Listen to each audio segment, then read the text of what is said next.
Family, what's good with you? It's your boy Milky Way J. Welcome back to another banger, and we got a very bittersweet one today.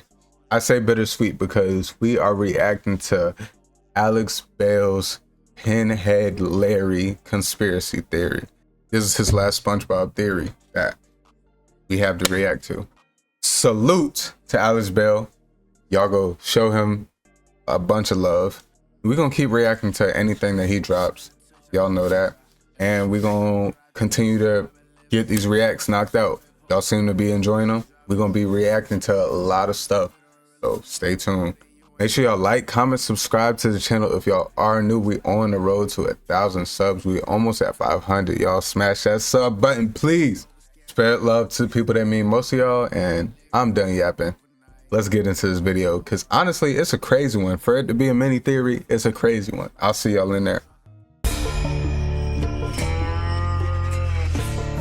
Pinhead Larry the Lobster theory. What? In the season 2 episode, Survival of the Fittest, Classic. Sandy Sleep talks about fighting two infamous criminals named Dirty Dan and Pinhead Larry. I've had enough of your dastardly deeds, Dirty Dan. I'm gonna get you and your partner, Pinhead Larry. She later mistakes SpongeBob and Patrick for the criminal duo and attacks and even buries them alive with their own gravestones.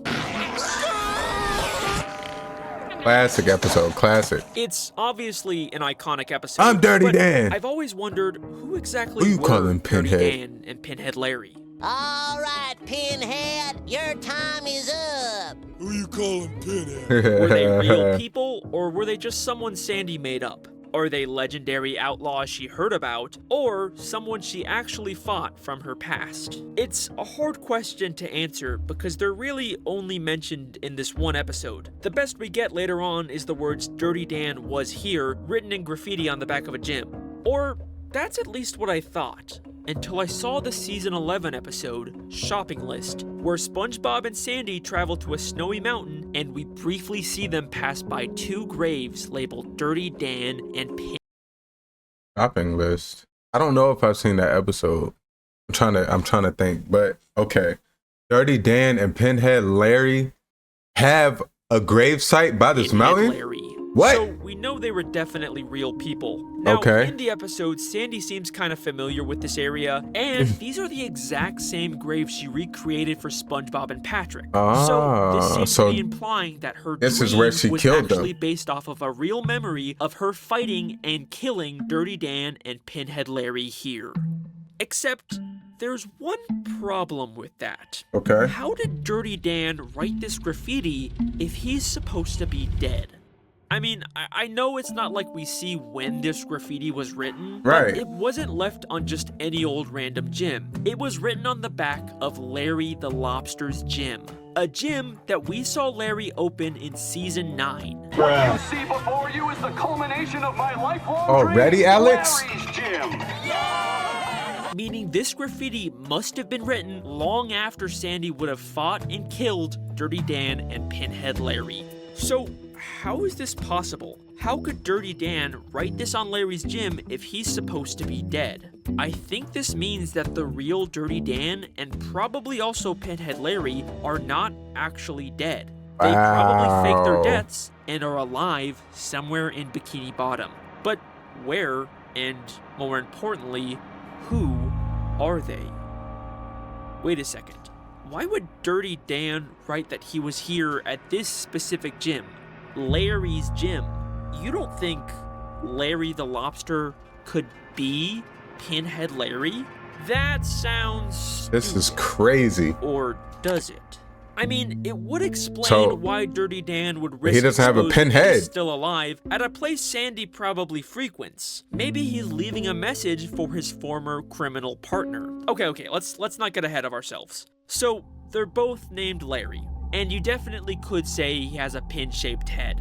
But Larry is I guess. friends Bowling with pin, Sandy, I guess. and he definitely isn't a criminal, right?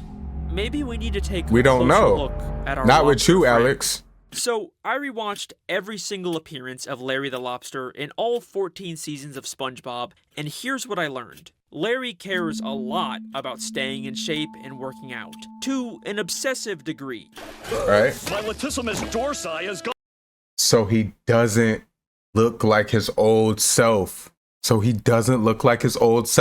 why he works out so much. Flabby, I've got to get to a rowing machine. He also hates when anyone I'm sorry for pausing it. I'm not going to do it too much. I mean, it's my video, you feel me, at the end of the day, but I'm not going to do it too much.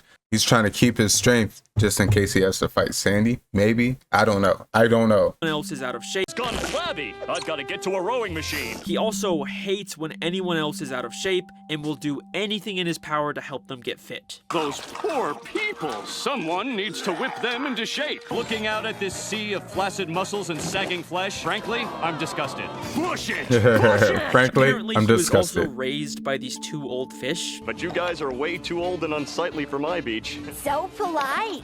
Just like we raised him. And to further confirm this, the same old lady fish later says this during the Alaskan bullworm incident. We should call my nephew. Sounds like she could definitely be referring to Larry here, so I do think they're supposed to be his aunt and uncle. I We also know guess. he loves protein shakes. Protein shakes saved my life, bro. He used to be a lifeguard, but recently fulfilled his lifelong dream of opening up a massive gym. The culmination of my lifelong dream. A place of my own where I can work out every day, anytime I want. He's not the most complex character, and there's definitely nothing here to indicate that he's the former infamous outlaw Pinhead Larry. Except for one teeny tiny detail in the season 12 And what's that, episode, Alex? The Nitwitting. Let us know. In this episode, we very briefly see Larry working out at his gym, but we can clearly see that he's drinking a kelp shake.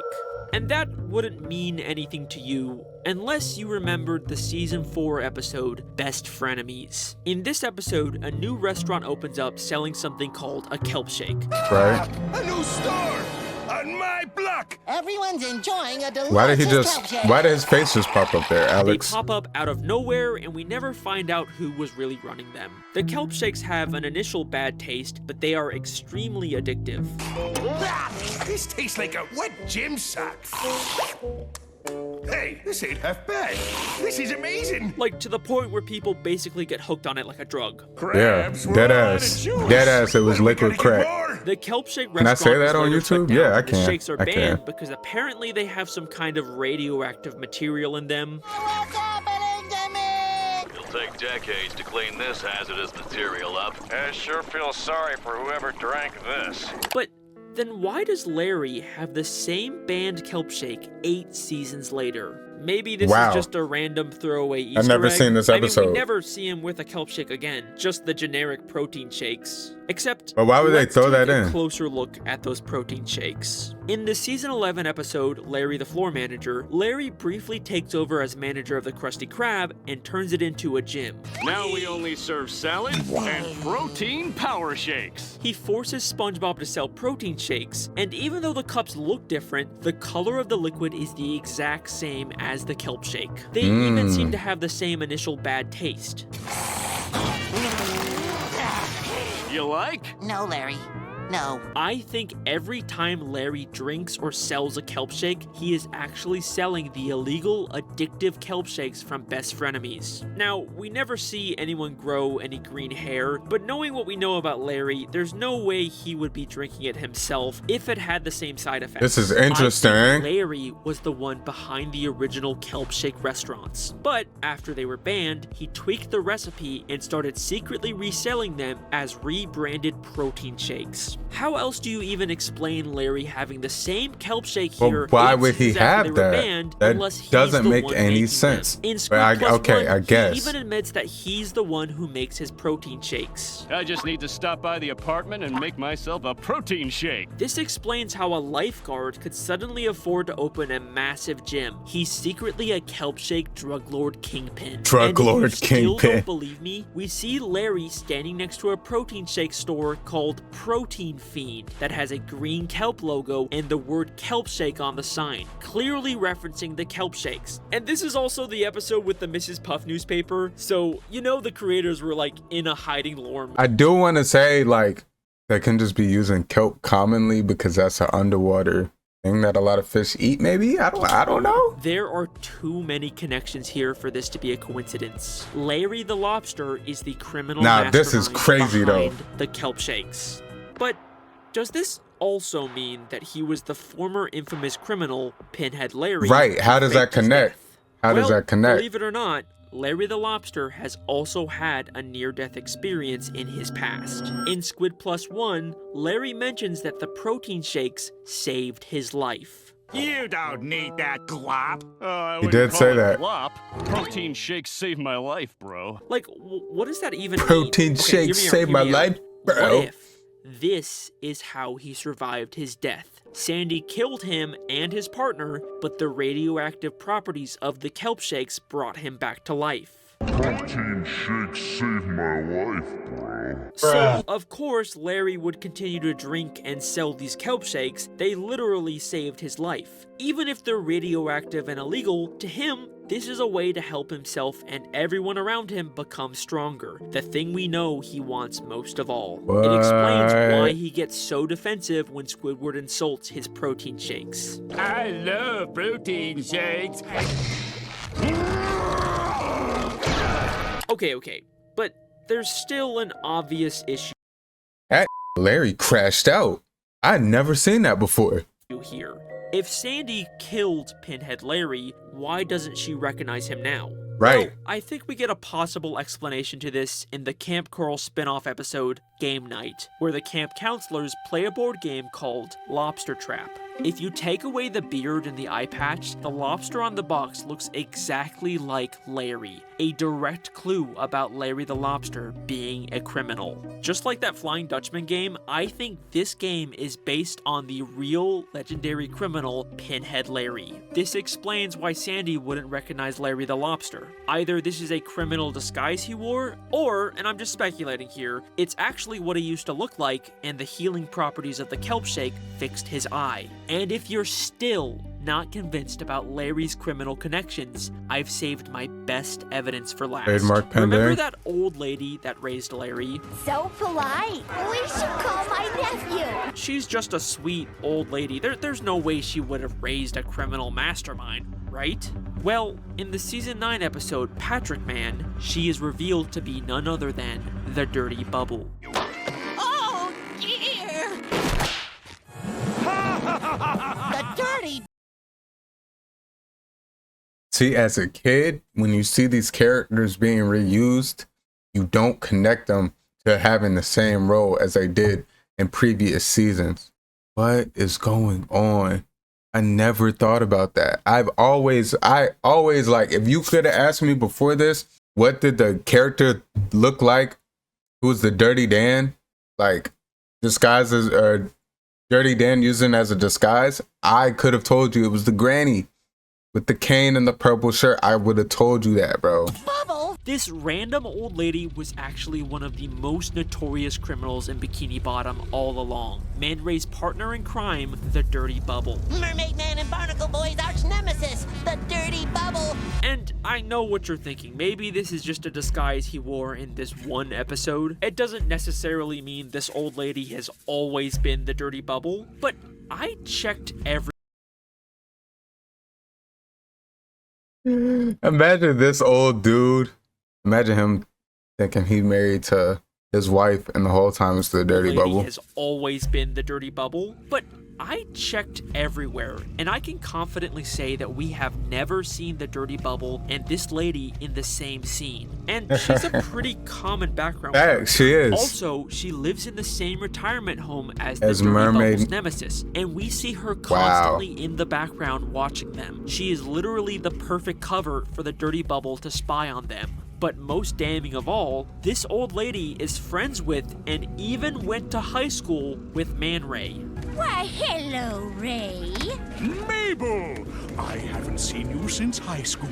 Larry the Lobster was raised by the Dirty Bubble, explaining how he became the infamous criminal known as Pinhead Larry. And wait a second. Pinhead Larry was raised by the Dirty Bubble? The only criminal we know in the show whose entire gimmick is being dirty. Holy sh!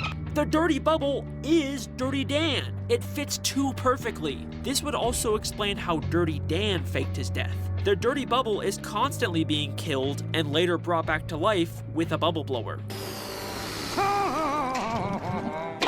The Dirty Bubble and Larry the Lobster were the infamous criminal duo Dirty Dan and Pinhead Larry. After nearly being killed by Sandy, they changed their identities and split up. The Dirty Bubble continuing his criminal pursuits with his new partner Man Ray, and Larry the Lobster choosing a more subtle approach by secretly selling illegal kelp seeds. Alex, you was the And one crazy even though they've mother. been apart for Not years gonna now, lie. the Your Dirty mind Bubble works in still left a crazy little ways. reminder to his old partner. I love it. I'm here Dirty for it. Dan was here.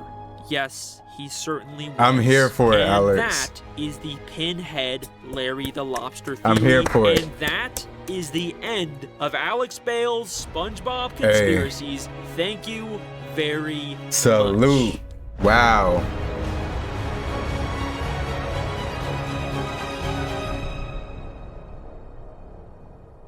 Okay, I'm done. That is every possible SpongeBob theory I can think of. I got no more. I have fully emptied my brain of every stupid SpongeBob thought I have ever come up with. There is no more reason to ask me for more, okay? Remember when I said I wasn't gonna complain in this video?